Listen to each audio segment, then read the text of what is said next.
Bonjour à tous et bienvenue sur votre nouveau portail RH. Les fonctionnalités couvertes par le SIRH sont nombreuses.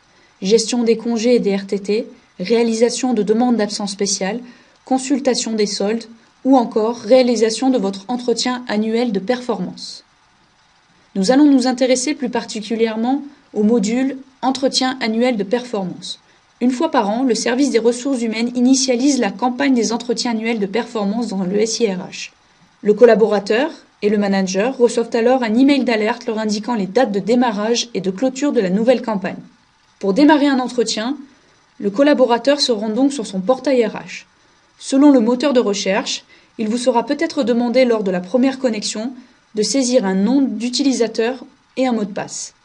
Il vous suffit simplement d'inscrire vos codes d'accès utilisateurs que vous utilisez généralement pour ouvrir la session de votre ordinateur. Pour démarrer votre entretien, cliquez sur l'onglet « Dossier du personnel ».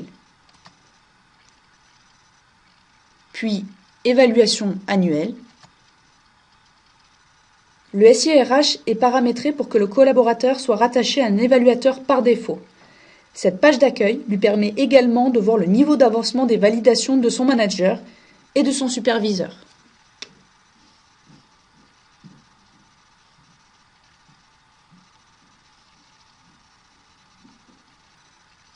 Cliquez ensuite sur la ligne.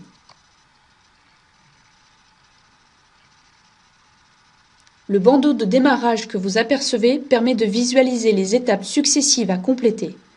L'onglet « Bilan annuel » représentant la dernière étape de validation.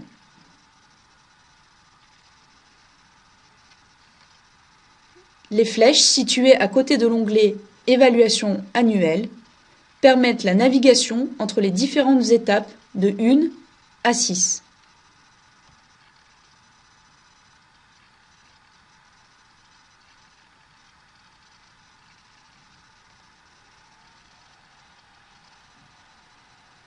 Au cours des différentes étapes successives, le collaborateur ou le manager peut sauvegarder en cliquant sur « Mettre à jour ».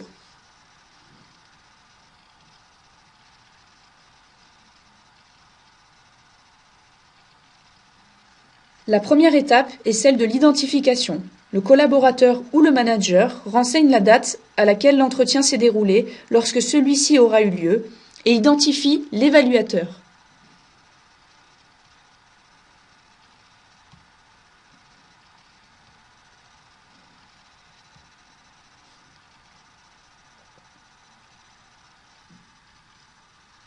La deuxième étape est l'évaluation globale des résultats de l'année écoulée. Ici, le collaborateur ou le manager saisit les objectifs de l'année académique passée et renseigne le degré de réalisation de chaque objectif. Et tout cela au travers d'une liste déroulante. Plusieurs statuts sont proposés, dépassés, atteints, partiellement réalisés ou non réalisés.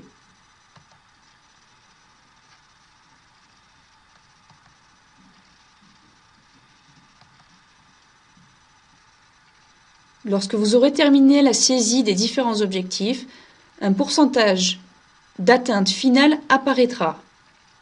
À noter, cependant, que ce dernier peut être réévalué lors du calcul de la prime. Le troisième onglet est l'évaluation de la performance globale et des compétences du collaborateur. Il est demandé au collaborateur ou au manager de saisir les principales activités du collaborateur, les points de satisfaction, les points à perfectionner, ainsi que les axes de progrès.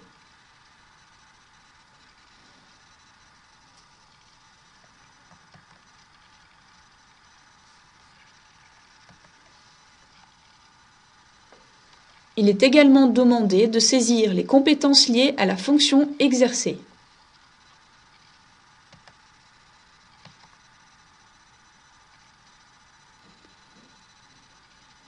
Le quatrième onglet est celui des objectifs prévisionnels. Le collaborateur ou le manager identifie 5 à 10 objectifs pour l'année à venir. En cliquant sur le bouton « Ajouter », le collaborateur ou le manager peut ajouter ses objectifs. Il faut ensuite préciser la pondération correspondant à chaque objectif, le total des pondérations devant être égal à 100.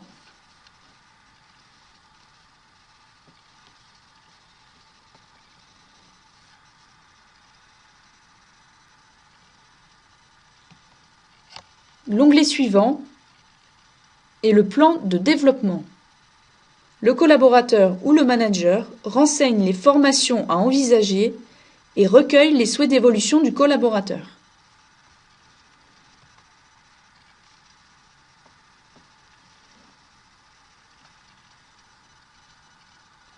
Le dernier onglet est le bilan annuel. Le manager peut examiner l'ensemble des étapes précédentes et y apporter les modifications si nécessaire. La dernière étape est celle du bilan annuel. Le manager peut examiner l'ensemble des étapes précédentes et apporter les modifications si nécessaire. Puis il lui est demandé d'apporter une évaluation globale. Enfin, le manager pourra valider. Ensuite, il est demandé au collaborateur de valider à son tour. À cette étape, il ne pourra plus réaliser de modifications dans l'outil puisque la validation équivaut à une signature.